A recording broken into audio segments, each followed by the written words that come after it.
Good afternoon, students. This is Dr. Angela, and today's session is on psychological competencies, and we are at block 3. Yesterday, we completed block 2, and sorry for the delay. And so today, we are going to learn about psychological competencies in block 3. We have Unit 7, Unit 8, and Unit 9. Unit 7, we have emotional intelligence. We have Unit 8, positive psychological capital. And then we have Unit 9, which is psycho-cybernetics, right? I will try and see if I can finish all three, but may not be because it's quite vast subject. I will at least try and see if I can complete emotional intelligence and positive psychological capital. Okay, so let us see what is emotional intelligence, right? And what is the objectives of this particular unit? The objectives of this particular unit is to explain the concept of emotional intelligence, describe the nature and characteristics of emotional intelligence, explain different components of emotional intelligence, describe the importance of emotional intelligence, and explain self-management exercise for building emotional intelligence. So these are the broad objectives of Unit 7. Okay. So what is emotional intelligence? Emotional intelligence is one of the most researched topic with a huge impact across different professions. To understand this concept of emotional intelligence, let's look at the definitions of emotions as well as intelligence in a separate manner. Now, according to the American Psychological Association, that is APA, emotion is defined as a complex reaction pattern involving experiential, behavioral, and psychological elements. So, in simple terms, emotions are how individuals deal with matters or situations they find personally significant. That is all about emotions. The focus is on experiential behavior and psychological elements. Now, what is intelligence? As per Robert Sternberg, a psychologist, he defined intelligence as the mental abilities necessary for adaptation to, as well as shaping and selection of any environmental context. According to Barron, 2004, intelligence is defined as the individual's abilities to understand complex ideas, to adapt effectively to the environment. That is, to learn, to experience, to engage, and involve from of reasoning to overcome obstacles by careful thoughts. So now we have understood what is emotions and what is intelligence. Now let's understand what is emotional intelligence. That is EI. Emotional intelligence refers to the ability to perceive, to control, and evaluate emotions. Some researchers suggest that emotional intelligence can be learned and strengthened, while others claim it is inborn characteristics. Psychologists John Mayer and Peter Salvin introduced the concept of emotional intelligence in the 90s.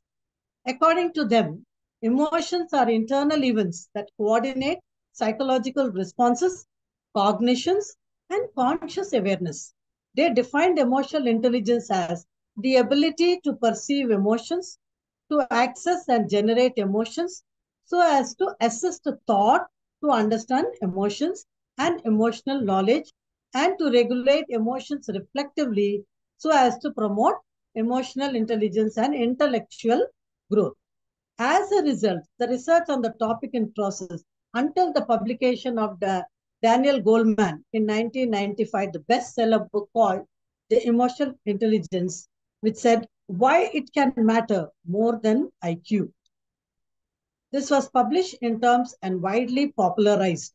Nancy Gibbs' articles in the Time magazine in 95 highlighted Goleman books of intelligence, emotional intelligence as a popular media. It began to appear with increasing frequency across a wide range of academic and popular magazines. Okay, so these are the basic information on EQ, right? Which talks about where in 96, Dr. Raven Barwan also explained that emotional intelligence reflects our ability to deal successfully with other people's and with our feelings. He developed the bar on EQ1 And this infantry is the first scientifically developed and validated measure of emotional intelligence that reflects one's ability to deal with daily environmental challenges and helps one for success in professional and personal life. Okay, this test covers 5 areas, that is intrapersonal, interpersonal, adaptability, stress management, and general mood. Now let's look at some of the simple and popular definitions of emotional intelligence. According to Salvo and Mayer 1990, emotional intelligence is the ability to monitor one's own and others' emotions and feelings, to discriminate among them, to use this information to guide one's thinking and action. According to Ryan Barr on 96, emotional intelligence is an array of non-cognitive, that is emotional and social capabilities, competencies, and skills that influence one's ability to succeed in coping with environmental demands and pressure. According to Morris Elias 2001, emotional intelligence is a set of abilities that we like to think of as being on the other side of the report card from the academic skills. So we have like this many definitions, right? I'm just picking up a few definitions. The rest, please read your textbook, which is very simple and easy to understand. This one is from Peter Sauler and John Mayer. Ability to perceive emotions, access and generate emotions so as to assist thought, understand emotions and emotional meanings, and reflectively regulate emotions in way that promote emotional and intelligent growth. Okay, so this is also one of the definition. So I'll take the common and most popular one definition, that is by Goldman, 1998. Emotional intelligence refers to the capacity for recognizing our own feelings and those of others, for motivating ourselves, for managing emotion well in us and also in our relationships. According to Dr. Dalip Singh, 2003, emotional intelligence is the ability of an individual to appropriately and successfully respond to a vast variety of emotional stimuli being elicited from the inner self and immediate environment. Okay, so these are all the very, very important and simple definitions with regard to emotional intelligence. We go on to what is the nature of emotional intelligence. Now, according to Goldman, he has highlighted some um, 9 points which talks about the nature of emotional intelligence, which he has summarized in 2015, right? So let us go one by one. Emotional intelligence is a powerful and at times more powerful than IQ, that is the intelligence itself. While IQ contributes only 20% of success in life, the other forces contribute the rest. That is number one. Number two, unlike IQ, emotional intelligence may be the best predictor of success in life. Number three, emotional intelligence is not fixed genetically. Rather, it is largely learned and continue to develop throughout our lives. Number four, the concept of emotional intelligence is to be applauded not because it is totally new, but because it captures the essence of what our children or all of us need to know for being productive and happy. Number five, in working situations too, emotional intelligence helps more than one's intellectual potential in terms of one's IQ or even professional skills and competencies. Number six, emotional intelligence develops with increasing age and experience. As the person progresses from childhood to adulthood. Number seven, men and women have a personal profile for strengths and weaknesses in emotional intelligence abilities. While women tend to be stronger in competencies based on empathy and social skills, men do better in those based on self-regulation. Number eight, people's emotions are rarely put into words, rather, they are expressed through other cues too. Number nine, The keys to intuiting another's feelings is in the ability to read nonverbal channels like communicating through eye contact, tone of voice, gestures, and facial expressions. The emotional intelligence is not one single entity, but it is comprised of a mixture of attitudes, feelings, and thoughts and actions that result from them. The innate emotional processing abilities of individuals become more important than his or her life experiences to shape the emotional intelligence of the individuals. Okay, so these are the 9 points that speaks about the nature of emotional intelligence. Now let's move on to what are the characteristics of emotional intelligence. Again, we go to Daniel Goleman, 1995, an American psychologist who developed a framework of 5 elements defining characteristics of emotional intelligence. The brief explanation of the 5 elements is as follows. The number one of these characteristics is self-awareness. Okay. Now we have spoken already so much of about self-awareness when we were, when I was talking to you about the life skill education. Self-awareness is number one life skills that one needs to have. So Daniel Goleman too speaks about self-awareness, right? So what is self-awareness? Self-awareness is knowing your emotions, recognizing feelings as they occur, and discriminating between them in being emotionally literate. That is, being able to identify and label specific feelings in yourself and others. Being able to discuss emotions and communicate clearly and directly. The ability to empathize, feel compassion for, validate, motivate, inspire, encourage, and soothe others. Right? So, this is all about self awareness. In general, it is the ability to make intelligent decisions using a healthy balance of emotions and reason, and being neither too emotional nor too rational. The ability to take responsibility for one's own emotions, especially the responsibility for self-motivation and personal happiness. Recognizing and naming one's own emotion, knowledge of causes of emotions, and recognizing the difference between the feelings and the action. Okay, so this is what Daniel Goleman speaks about self-awareness.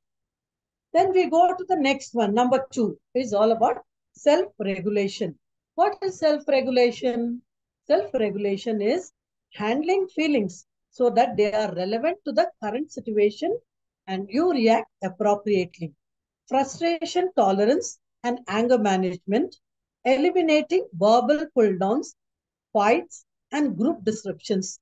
Better able to express anger appropriately without resorting to violence, fewer suspensions or expulsions, less aggressive or self-destructive behavior, more positive feelings about self, school, family, and better handling of stress. Okay, so self-regulation is how you are regulating your emotions. We have a wide variety of emotions that keeps entering our lives, right? So they are like, you know, guests who come into our lives. How we treat them is very important, right? So that is how we regulate. How do we treat them? We become aware of those emotions and we work and we respond in an appropriate way about the emotions. For example, if we are angry, so instead of getting into impulsive behavior, impulsive reactions, self-destructing behavior, we pause, we become aware of what the emotions are within us as it's rising, and then we rationalize and take steps in a way to deal with the anger in an appropriate manner. We can always express anger in a very healthy manner. We don't have to resort to self-destruction or we don't have to resort to impulsive decisions by reacting strongly using words that could later on bring regrets to our lives. So this is about how you regulate your emotions. That is what is called self-regulation. Right. Now, next we move on to number 3. That is motivation, an important characteristics. Now, what is motivation? Gathering up, right, your feelings and directing yourself towards a goal, despite self-doubt, despite inertia and influence. That is being more responsible, better able to focus on the task at hand and pay attention, less impulsive and more self-controlled and improved scores on achievement tests. Okay. So motivation is nothing but you gathering up of your feeling and directing it towards a goal. So no matter how you feel from within, whether you're frightened, you're anxious, you're in self-doubt, you gather those feelings, right? And instead of being impulsive, you respond in a way that will lead you to your goal of being more balanced, better, better control of and better regulation of your emotions. Next, number 4. Number 4 is empathy. What is empathy? We already learned is as an important life skill yesterday. Now again, Daniel Goleman talks about empathy as one of the important characteristics of emotional intelligence. Empathy is recognizing feelings in others and tuning into their verbal and non-verbal cues. Better to be better able to take another person's perspective, improved empathy and sensitive to others' feelings, better at listening to others. They are friendly, sociable, helpful, skillful in dealing with people and open about their feelings. People with high levels of EQ, they are good at making companions. They are pleasant, they are agreeable. Others feel comfortable being with them. In other words, they have superior emotional and social skills in dealing with others, and they derive gratification and reward from their interpersonal contacts and tend to be the source of happiness for others. Okay, so Daniel Goldman places this in the context of emotional intelligence as to how important empathy is when you have to be emotionally intelligent. The last is number 5. Number 5, the fifth characteristics is the social skills. What is social skills? Nothing but handling interpersonal interactions, right? Learning to deal with conflicts, which is called conflict resolutions, negotiations, to be able to discuss, to be able to express one's feeling, to be able to listen to another's feelings, to be able to listen to another's perspective, right? Increase the ability to analyze and understand relationships, better at resolving conflicts and negotiating disagreements, better at problem solving in relationships, more assertive and skilled at communication, more popular and outgoing, friendly and involved with peers, more sought out by peers, more considerate, consistent, more pro-social and harmonious in group, more sharing, cooperative and helpful, and more democratic in dealing with others. Okay, so these are now the 5 characteristics of emotional intelligence, right? Now, Daniel Goleman's model outlines the main emotional intelligence areas, and he has very beautifully put this 4 components in this follows. You can look at your textbook.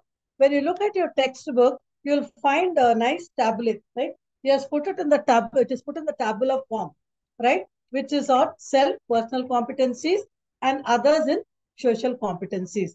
One is the recognition, another one is the regulation. Okay, so please look at it. Okay, yeah. So when we look at the personal competencies, and that is about the self. In self-awareness, we will find emotional self-awareness, accurate self-assessment, and self-confidence. So that is how you recognize that you are a person with high EQ. That means you're more self-aware of your emotional self, right? And you have accurate assessment of yourself, and then you have high levels of self-confidence. When in relation to the social competence, you have empathy, right?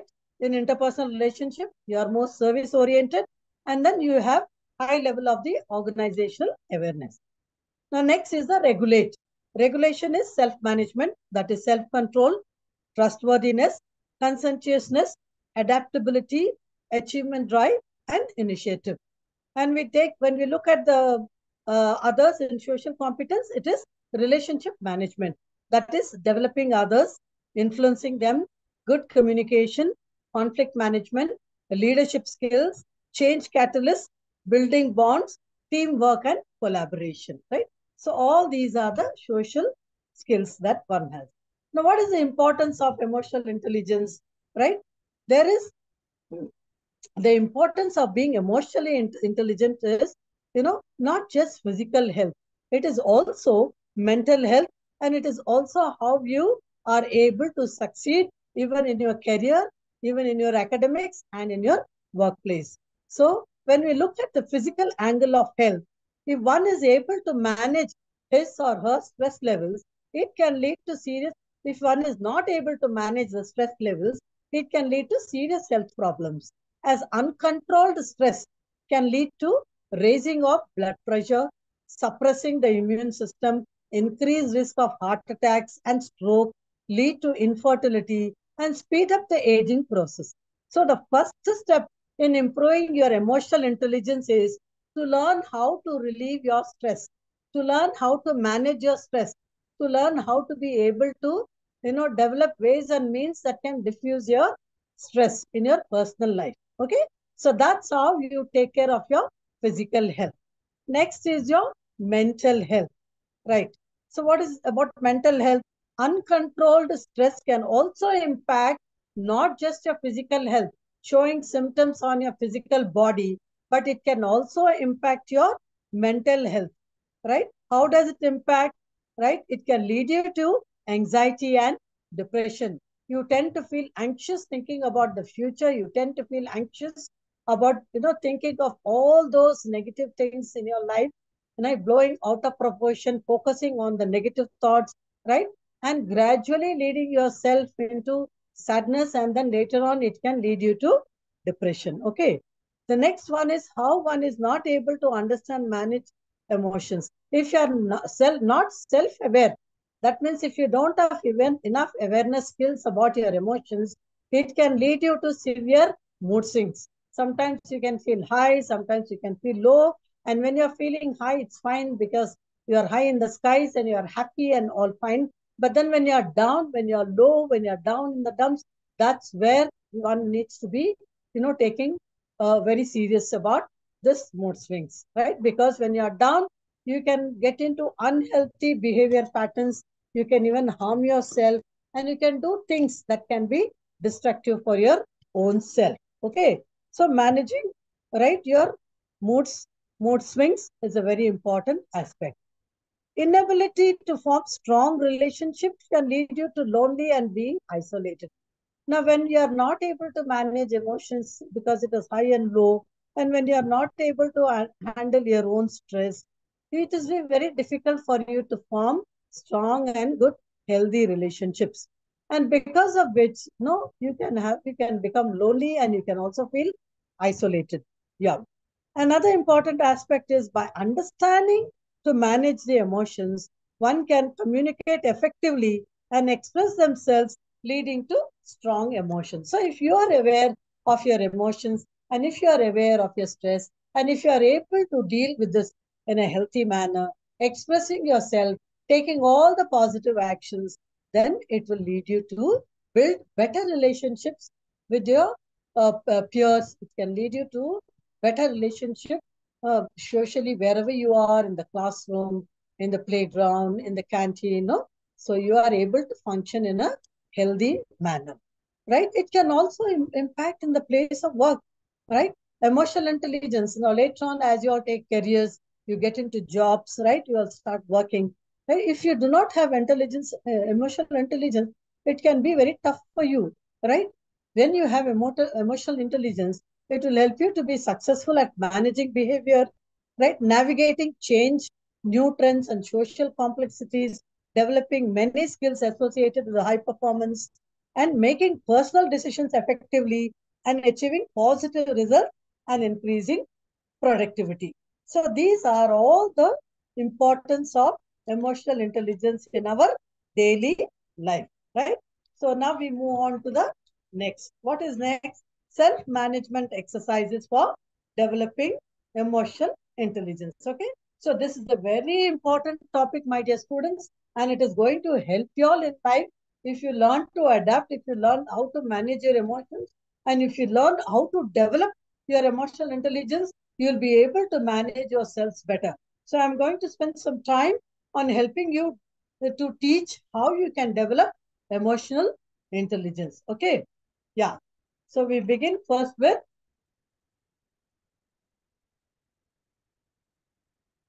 let me take some water. Yeah. We begin first with breath control. Okay. Even when you are talking about life skill education, right? When we are talking about the life skills that has been important, we already spoke about self-awareness. And how do we build self-awareness? One of the important thing that one can do is the breathing exercise, right? So similarly, here also, we are reinforcing this aspect of breath control. A 2-minute breathing exercise every day as soon as you get up from bed can reduce stress and burnout caused due to work, right? So if you're into too much of stress because you're overworking, right? Because you're taking too many things, you have too many deadlines, right? And you have too many people to please. All this can cause us a lot of stress, or sometimes problems at home also can add to stress. Problems in relationships can also add to stress, right? So one of the important thing that you can make it a lifelong, right, to be healthy is to begin practicing breathing exercises. And how do we do it? It is a very simple thing. When I spoke to you about life skill, I told you how to learn to do the deep breathing. You breathe from the gut level. You take a deep breath and do it as soon as you get up, because that is the most precious time. As soon as you get up, you're alive, you're breathing once again. It's a brand new day, right? And we are not entitled for this day, but the divine has blessed us, the universal power, the God who we believe has blessed us with this day. So the moment we get up, right, our stomach is empty, we are fresh, our mind is calm, there is silence all around, right? It is the best time to practice. See if you can do it, right? Or whatever time you feel comfortable, you feel the best, right? But you adapt it. So a 2-minute breathing exercise can reduce the stress and burnout, right? By consciously focusing on your breath, taking deep breaths, especially during stressful situation, can instantly calm the mind and help us to think right. So instead of waiting for the stress to attack, instead of waiting for the daily chores to happen, right? You begin the day only with the deep breathing exercise. Spend 5 minutes a day, just sit straight with your shoulders straight, squat on your bed, right? Take a deep breath and count your breaths, right? Focus on your breath. Don't focus on your mind, because your mind is full of thoughts, right? Don't focus on your thoughts. The thoughts will come, the thoughts will go. You will focus only on your breath, and you will count your breath.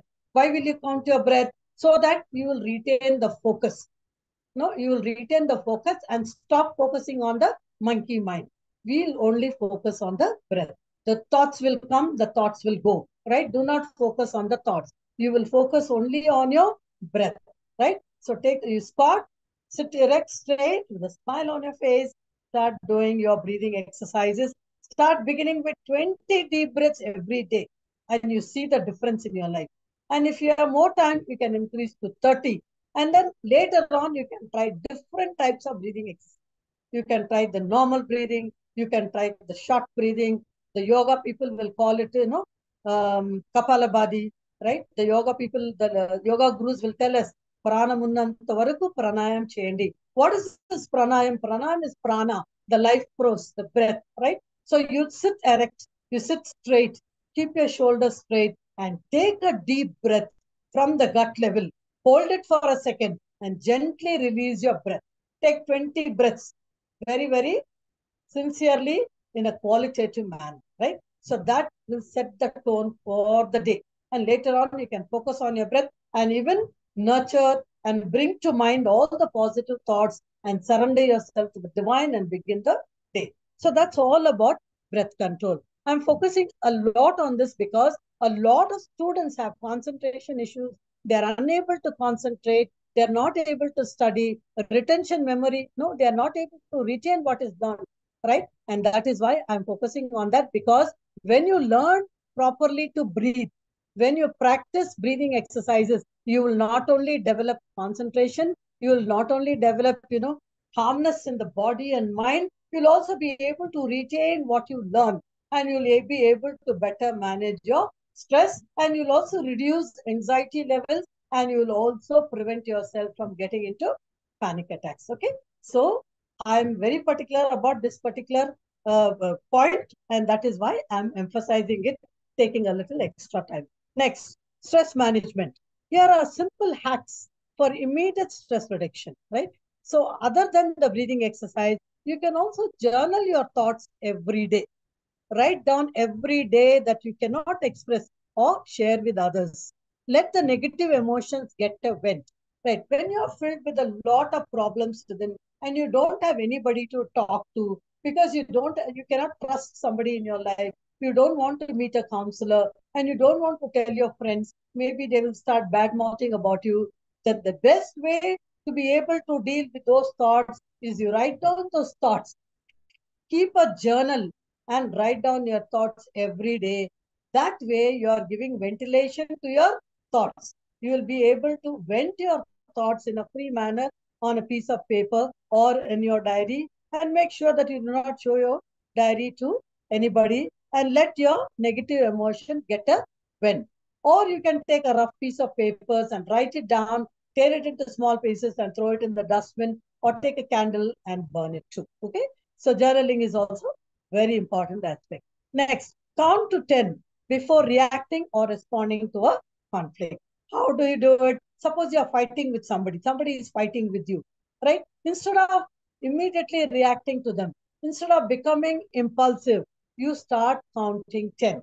Some people will say you start backward counting from 100, right? You start counting 100, 99, 98, 97, 96, 95, like that. By the time you reach 100, your breathing calibrations will calm down.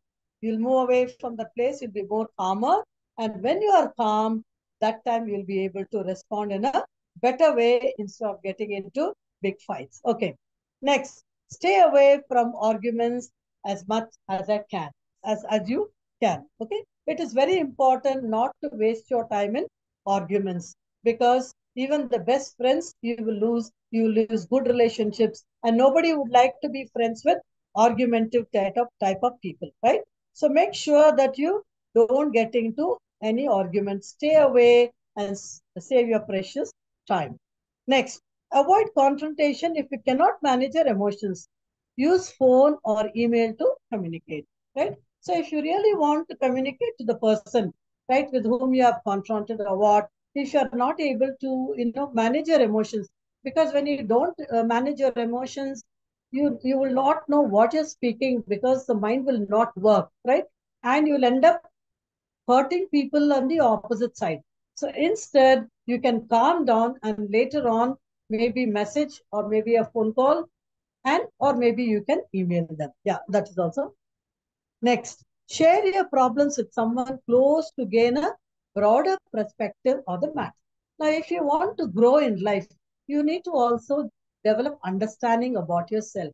None of us are perfect. We all have some flaws or the other, right? Now, you cannot share with some friends, right, who may not keep the confidentiality, who may not be holding that trust. So, the best thing is if you can find somebody, right, who's not connected with your life, with whom you can trust, who can listen to you empathetically, right? So maybe you can talk to that person and gain new perspectives in your lives. Then you will also understand where you are going wrong, what you are doing wrong, and you will be able to learn to correct yourself. Okay. So that's all, students. That is, the first one is important, breath control. The second one is how you manage stress. And the third one is the cognitive reconstruction. Now, what is cognition? You know, it is thought processes. What is reconstruction? Reconstruction of the thought process. So, cognitive reconstruction is to gain a better understanding of any situation. Try to alter your thinking whenever you feel angry, whenever you are sad or disappointed. Ask yourself, can there be a different way of looking into the matter? Is there a lesson that I learned from this experience? Could there be any other way of reacting to the situation? If this happens again, will I react in the same way? How would I have felt if I was in his or her position? Okay. So you ask these questions to yourself to gain better understanding of yourself. Normally, when you meet the counselor will teach you the cognitive behavior therapy, and the counselor will also help you to how to reconstruct, right, your negative thought process into positive ones. Okay, next is the problem solving checklist. What is the problem solving checklist? One of the most realistic and practical self assessments for managing and regulating emotional awareness is by making a weekly chart with all the issues that you need to resolve within a week. So what do you do? Include your personal and professional setbacks. Set aside 5 to 10 minutes every day where you come back to the problem list and write down the ways that you can resolve each of the item. As you successfully solve one problem, strike it off the checklist and proceed from there. A sample checklist can also look something like this. See, in your books, they have given a small tabular form. In the tabular form, right, the first column is problems. That is listing down the problems that you have. The second column is how they are impacting my life. That is how the problem is causing a lot of stress in your life. How is it impacting your overall life, right? The third column is strategies to solve them, right? So when you write the first problem, right, you are having problem with somebody, right, or you are having problem with some person who's constantly putting you down, constantly insulting you, constantly making you feel lesser than who you are, right? So you write, and it is making you feel low. It is making you feel sad. It is making you feel it is bringing down your self esteem. So one of the strategies to solve them is to reduce your time with such friends. I'm just giving you an example. Reduce your time with such friends. In the end of 1 or 2 weeks, you start feeling better, right? Then you come to the fourth column. You'll find the column written resolved, a small tick. So when you are able to resolve that one problem, put a small tick. If you are not able to resolve within a week, you still continue to address that problem and try to develop new strategies to deal with that problem. And so you tick on unresolved. Okay? Is that clear? So please understand and practice it. It's not just for us to learn the theory, but we need to practice this also in our daily life. Okay, next is the relationship management. Okay, now emotional intelligence enhances with the power of building and sustaining long-term relationships at home and work. Managing relationships is not an objective step-by-step method. We need to feel the emotions and find the perfect balance between holding on and letting go. Here are some simple practices to help you build relationships at personal and professional levels. Okay, professional standard. Okay, so now your textbooks has given you some 4 points. Let us look at each of the point, understand it, and see how well you can practice it. Number one, show your feelings. How will you show your feelings? Unless and until you communicate. So, communicate and express your emotions in the right way. Instead of shouting, instead of bragging, instead of getting into arguments, sit down, communicate and express your emotions in the right way. Whether it is love, whether it is anger, whether it is disappointment, or any other emotions that you are going through. Express through clear communication. Bottling up feelings, besides ruining relationships, also result in coming out in worse ways. So if you are not able to resolve that particular emotions in a healthy manner, what happens? It will try to come out in destructive ways, in other ways, even without your conscious. It goes into the unconscious and it will start coming out in unpredictable moments and unpredictable times. So showing your feelings and communicating them in a healthy manner is very important, whether it is in your personal life or whether it is in your professional life.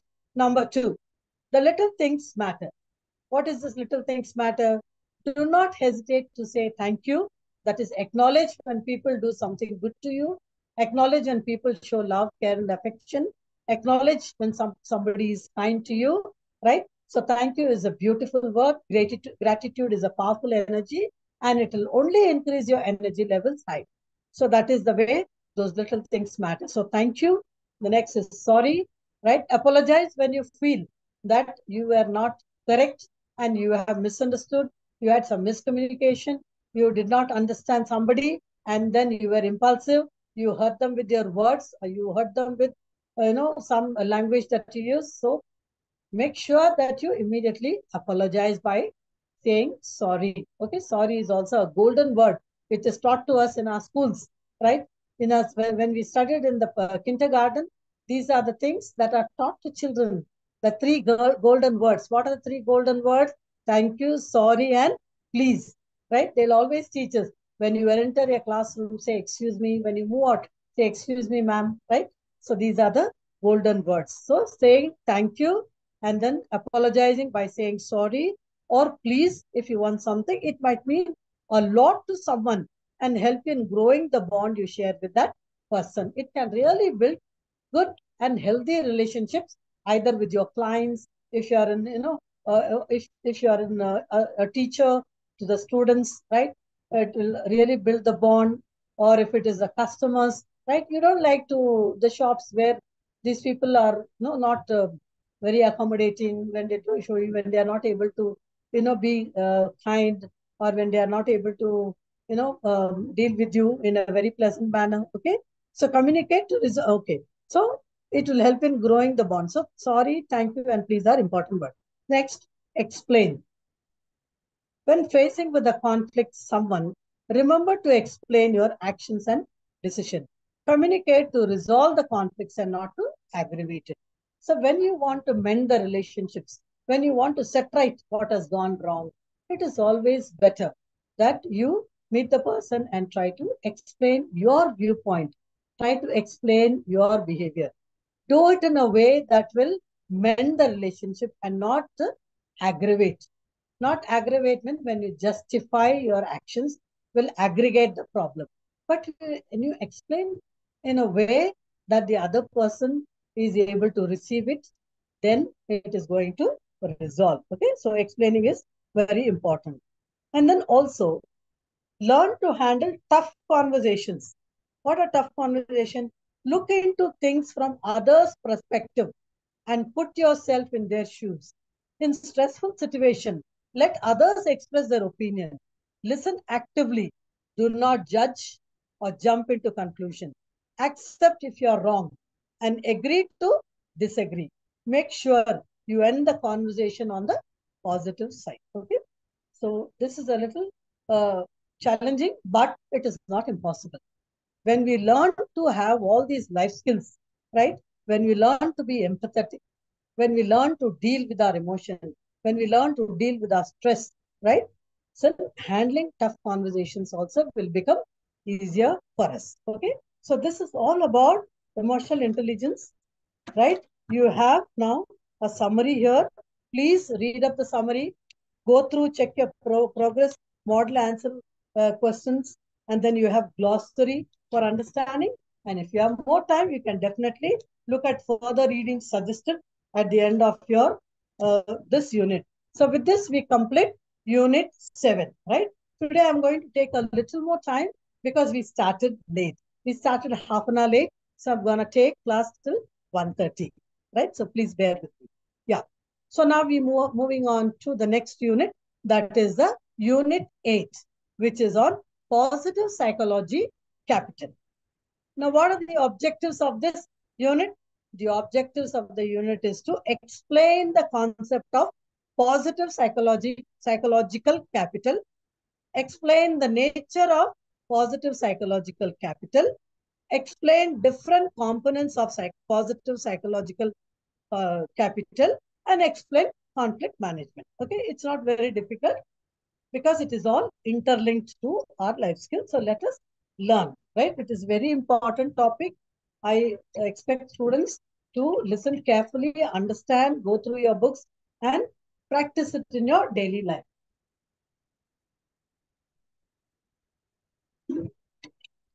Yes. What is positive psychology? Positive psychology psychology is the psychology of human positive strength, coping, and optimal human functioning. The main focus of positive psychology is on the prevention and how human beings can use their potential in coping with the life stresses. It aims at making people happier by enhancing their positive qualities, potentials, and understanding the meaning of a healthy life. Positive psychology's general stance is towards positive prevention. Positive psychology enhances human functioning by recognizing strength as well as deficiencies and environmental resources in addition to stressor. The positive psychological capital is the core area. Okay. Positive psychological capital is the core area of positive psychology.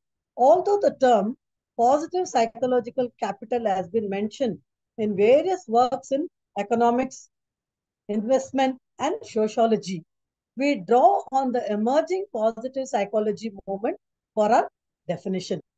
Very briefly, positive psychology got its start a few years ago when research psychologist, that is Martin Seligman, challenged the field to change from preoccupation with what is wrong and dysfunctional with people to what is right and good about them. This is the contribution made by Martin Seligman.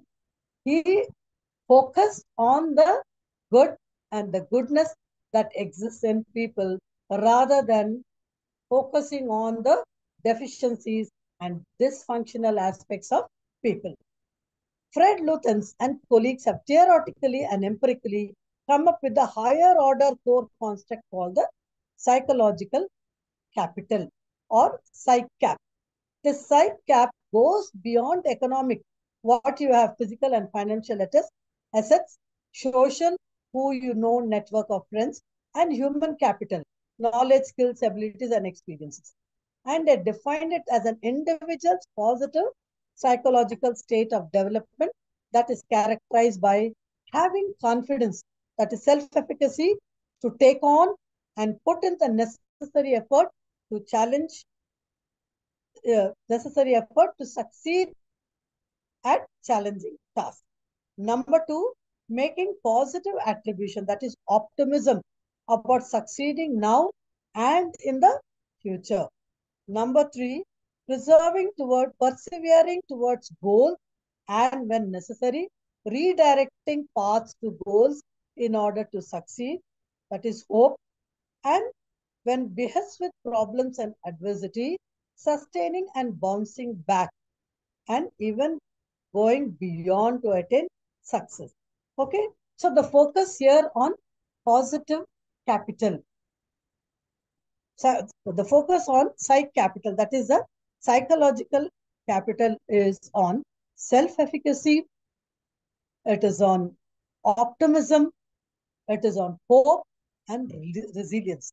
So we are going a little beyond positive psychology to be able to build in, right, self-efficacy, hope, optimism, and resilience in life to attain success. Now let's look at what is the nature of positive psychological capital. That is psych cap. Okay. The first one is strength of an individual rather than the weakness. Now, positive psychological capital focuses on the strength, as we have mentioned earlier too. It focuses on the abilities the person is good at. It aims at developing all the four components, as we stated before. What are the four components? Self-efficacy, optimism, hope, and resilience, right? Of which strong relationship building. Research studies have confirmed that high levels of psych cap are positively related to employee performance and job satisfaction, especially in the service industry. Developing even one of the four areas of hope, efficacy, and resilience and optimism has a positive effect on other elements, right? So even if you begin with self-efficacy, like doing your best, putting in your best efforts, right? It is going to influence optimism. Or if you are an optimistic person and if you are building that optimism, it is going to help you in the building resilience and giving you hope. Okay, so that is number one. Number two, health and vitality of individuals rather than illness and pathology, right? So the positive psychological capital focuses on, right? It is strongly linked to well-being, well-being at work, at life, satisfaction, especially high levels of psychap has been found positively influence well-being, health outcomes such as lower BMI, lower cholesterol levels, and satisfactions with one's own relationships. The employees who strive at work can be assumed to be generally more fulfilling life due to strong relationship between job and life satisfaction. Okay. Now let's look at what are the components of positive psychological capitals.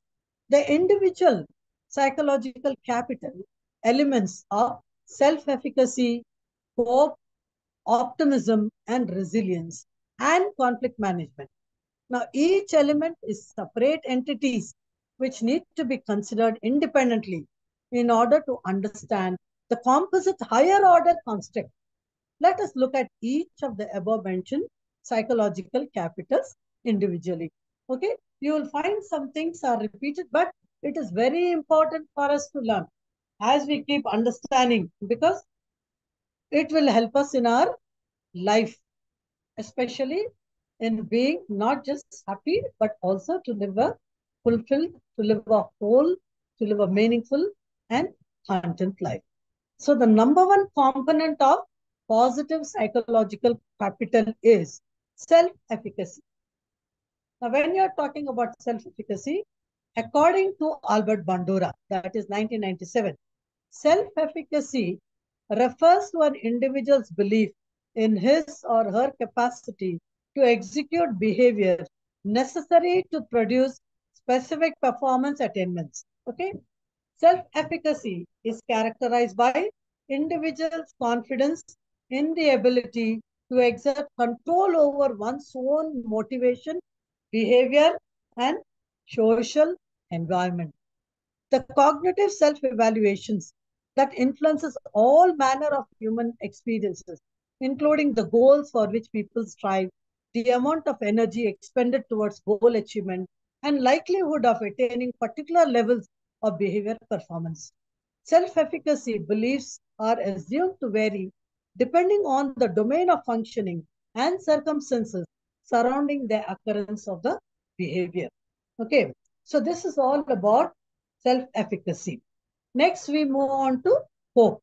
According to Cinder et al., hope is defined as a positive motivational state that is based on interactively derived sense of success, which is dependent on an agency, goal-oriented energy, and pathways planned to meet goals. Agency thinking represents the perceived will to achieve one's goals, and pathways thinking are the perceived ability to develop routes to one's goal or to overcome obstacles. The pathways or way power dimension of hope is defined here, right? Which makes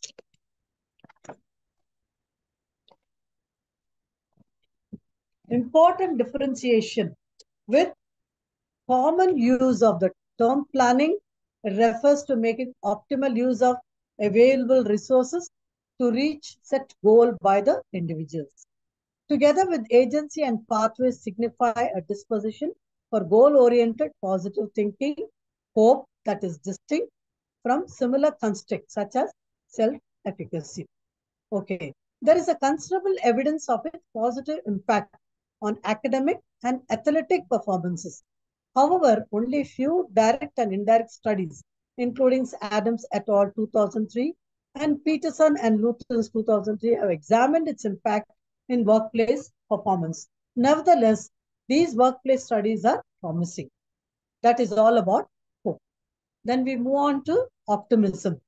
According to the American Psychological Association, optimism is hopefulness, the attitude that good things will happen and people's wishes or aims will ultimately be fulfilled. Optimists are people who anticipate positive outcomes, whether serendipitously or through perseverance and effort, and who are confident in attaining goals. Most individuals lie somewhere on the spectrum between the two polars opposite of pure optimism and pure pessimism. All of us have a little bit of positivity and also a little bit of pessimism, but tend to demonstrate sometimes strong, relatively stable, or situational tendencies in one direction or the other. Optimism is commonly used term by Martin Seligman. Definition draws from attribution theory in terms of two crucial dimensions of one's explanatory style of a good and bad event, permanence and pervasiveness. Specifically, optimists interpret bad events as being only temporary. I am exhausted, while pessimists interpret bad events as being permanent. I am all washed up. The opposite of true for good events, where optimist makes a permanent attribution, I'm talented, and the pessimist temporary attribution, I am tired, very hard on this one. Whereas permanence has to do with time, pervasiveness has to do with space. For bad events, optimists make specific attribution. I had a problem with this computer program, while pessimist makes a universal attribution. I'm just computer illiterate. The opposite true for good events. An optimist is a computer whiz, while a pessimist doesn't know Excel. Seligman provides some evidence of the positive impact of measured optimism on desirable workplace outcomes, reporting salesperson, high performance, and retention at the Metropolitan Life Insurance Company. The next one is the resilience. According to the American Psychological Association, the process and outcomes of successfully adapting to difficult or challenging life experiences, especially through mental, emotional, and behavioral flexibility and adjustment to external and internal demand, is defined as resilience. A number of factors contribute to how well people adapt to adversities predominant, how well they are able to bounce back in their lives. It could be some bad events, maybe some kind of a problem, some serious diagnosis, some issues that they are not able to deal with, right? How they are able to bounce back. The ways in which individuals view and engage with the world, the availability of the quality of social resources, and specific coping strategies. Psychological research demonstrates that the resources and skills associated with more positive adaptation, that is, greater resilience, can be cultivated and practiced. According to Mastan 2001, there is an evidence that resilience can come from everyday magic of ordinary, normative human resources and has profound implications for promoting competence and human capital in individuals and society. According to Kautu, the common characteristics of resilient people are recognized to be a staunch acceptance of reality, a deep belief, often buttressed by strongly held values that life is meaningful, an uncanny ability to improvise and adapt to significant change. Okay, so this is about psychological capital, positivity. Now, conflict management. According to American Psychological Association, conflict is the occurrence of mutually antagonist or opposing forces, including events, behavior, desires, attitudes, and emotions. This general term has more specific meaning within different areas of psychology. For example, in psychoanalytic theory, it refers to the opposition between the incompatible instinctual impulses or between incompatible aspects of mental structure. That is what the Freud talks about, the id, ego, and superego.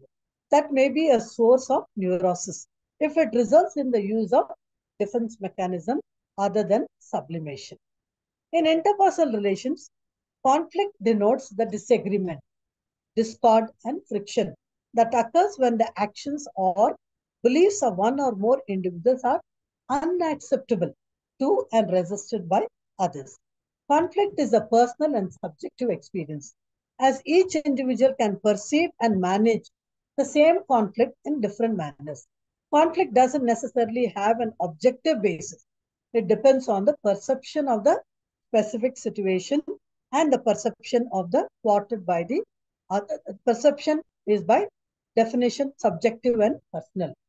Conflict can be indirectional, that one party can feel frustrated or thwarted by the other, while the second party is hardly aware of and doesn't perceive the same reality of the conflict. Now, what are the characteristics of conflict management?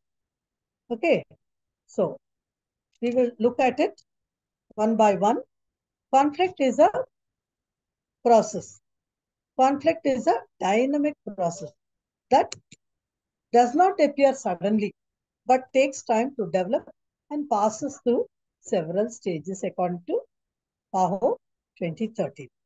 Conflict is a process resulting from the tension in an interpersonal interaction or between team members because of real or perceived differences. Conflict concerns cognitive and affective tension. When someone perceived blocked goals and disagreement, he and she can also, although not necessarily, feel fear or anger. Okay. Types of conflict. Okay. We have types of conflict which you have already read in the other topics too in psychology. The first one is the approach conflict. This type is common when an individual has to choose between two desirable outcomes. Individual getting selected for two jobs or getting admission in two colleges he was aspiring for. And now he has to follow the approach conflict. He has an approach conflict in choosing one. The next one is the avoidance. This occurs when an individual is to make a choice between two unattractive outcomes. If a student has completed the project work at the same time, she wants to avoid the punishment from the teacher and parent for not attending school, so deciding to stay away from both. In some situation, an individual making choice between two undesirable, painful choices and picking the one that is less painful. Okay. The third one is the approach avoidance, conflict. Approach avoidance conflict occurs when one event or goal both has attractive and unattractiveness outcomes. That is getting selected for a job or being posted at a remote area. Okay, so that is. Now, there are some conflict management techniques. I will just follow your book, what is given. Yeah, the conflict management technique is important because it reduces, eliminates, and terminates all forms of conflicts, all types of conflict. It's a skill, right, which can be learned, practiced, and improved over a period of time. Now, according to Thomas and Tillman, there are 5 styles or techniques of conflict management adopted by individuals in an organization. The first one is competing. An individual who uses the conflict resolution strategy of competing tries to satisfy their own desires at the expense of other parties involved. Number 2, compromising. The strategy of compromising involves finding an acceptable solution that will partly but not entirely satisfy the concerns of all parties involved. Collaborating. Using collaboration, that is involving, find solution that entirely satisfies the concerns of all involved parties by working together. Number 4, avoiding. Trying to avoid or ignore conflicts, hoping that it will get resolved by itself as the time passes. Accommodating. Using strategy of accommodating to resolve conflicts, essentially involving taking steps to satisfy the other party's concern or demands at the expense of your own needs or desires overlooked. Okay. Now, how to develop positive psychological capital, PsyCaps. In PsyCap development intervention, which typically lasts for 2-3 hours, widely recognized developmental approaches for each of the 4 psychological resources are integrated synergistically and tailored to the specific workplace context. This shotgun approach is recognized as more effective than individual positively boosting strategies or activism, according to Seligman et al. 2005. Moreover, because of the shared commonalities across PsyCaps constituent resources. Developing resources tends to boost the other resources as well. A typical positive psychological cap development interventions includes goal setting, generation of pathways, mental rehearsal of goal pursuit to various generated pathways, and contingency planning to overcome obstacle. Approach-oriented goals, that is, I will do this, are emphasizes over avoidance-oriented, I will stop doing it, right? And then there is specific measurable goals, which are SMART. Frequent milestones are encouraged. Small groups are used for added perspectives, social support and encouragement, and shared experiences. Through these activities, participants simultaneously develop their hope, efficacy, resilience, and optimism. Activities are customized to the specific organizational job and personal context which are follows. Okay? And hope and optimism are both personality traits that have to be linked to the psychological, and physiological well-being. Enriching the following three components have found to be successful in developing hope: goal setting and perceived ability, that is pathways thoughts. The concept of hope is strongly based on the belief that individuals want to achieve goals. Generally, approach-oriented goals, that is motivating towards something, are emphasized over avoidance-oriented, that is moving away from something. Goals as mentioned above. Motivation, agency thoughts, autonomy and meaning have found to be key factors to create intrinsic motivation with employees. Okay. The next is the self-efficacy. Bandura, that is Albert Bandura's 1997 defined self-efficacy as people's belief about their capabilities to produce effects. There are two key ingredients to self-efficacy: outcome expectancy, that is examination of what needs to be done; efficacy expectancy, examination of our own capability to do what needs to be done. And there are three ways to strengthen this efficacy. Focused on past success, that is mastering experiences. Looking at past success is a robust way to increase levels of self-efficacy. Copy other people, social modeling. Seeing people in similar situation overcoming obstacles increases the beliefs that one too can do it. Reframe negative experience, psychological responses. How we interpret our physical and emotional reaction in situations of stress and tension affects how we judge fatigue and our own vulnerability to stress. People with high levels of self-efficacy are able to state an effective arousal as an energizing facilitator of performance. The last one given here is the resilience.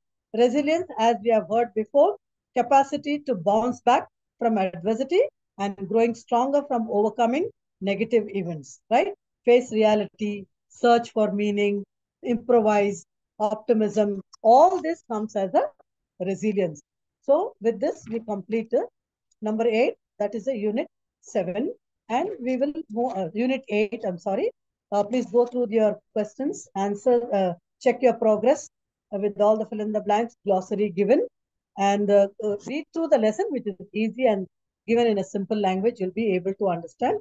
We will continue at the same time tomorrow at 12, between 12 and 1, and we will move on to unit 9 on psycho-cybernetics. Thank you, students. Thank you for listening. God bless you. This is Angela David.